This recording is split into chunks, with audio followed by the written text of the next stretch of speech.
QR code छा आहे ऐं कीअं कमु करे थो हिन टेक्नोलॉजी जे ॼाण अव्हां खे दंग करे छॾींदी। मौजूदा दौर में QR कोड जो इस्तेमालु बिल्कुलु आम थी चुको आहे ऐं उहे मुख़्तलिफ़ ख़िदमतुनि में इस्तेमालु थी रहिया आहिनि। कोविड-19 जी वबा दौरान QR कोड्स जो इस्तेमालु वधी वियो ऐं उहे सालनि खां WhatsApp जी वेब वर्ज़न लाइ इस्तेमालु कया विया आहिनि। पर छा तव्हां ॼाणो था त QR कोड में कहिड़ा लफ़्ज़ QR मुख़फ़फ़ आहिनि? जवाब बिल्कुल दिलचस्प आहे। QR तकड़ो रद्दअमल जो ज़िक्र करे थो ऐं ही कोड सिस्टम 1994 में हिकु जापानी टीम तरफ़ां ठाहियो वियो। साॻी टीम बि बारकोड टेक्नोलॉजी ठाही ऐं पोइ मुख़्तलिफ़ मार्केटुनि में मुतारिफ़ कराई। जापान जी कंपनी चयो त असां 10 सालनि खां बारकोड रीडर ठाहे रहिया हुआसीं, तंहिं करे असां मसइले खे सम्झी सघूं था ऐं असां स्ट्रेटेजिक रांदिको जी बोर्ड खे ॾिसण खां पोइ QR कोड सिस्टम जो ख़्यालु आयो, जंहिं में तमामु घणी तफ़सील गॾु करे सघिजे थी।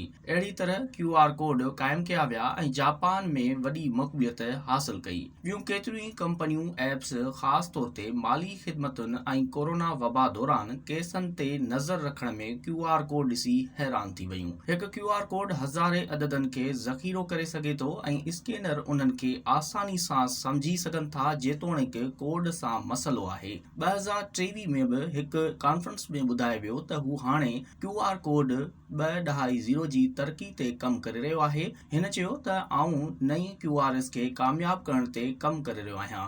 उन में कुझु वक़्तु लॻी सघे थो, पर उहे मौजूदा वर्जन खां बिल्कुलु मुख़्तलिफ़ हूंदा। नई कोड सिस्टम में बि रंग हूंदा, जॾहिं त नऊं कोड स्क्वायर बदिरां टिकोनी ते थी सघनि था। जापानी कंपनी ॿुधायो त QR कोड हाणे पूरी दुनिया में हले पियो ऐं सॼी दुनिया हाणे उन ते भाड़े थी।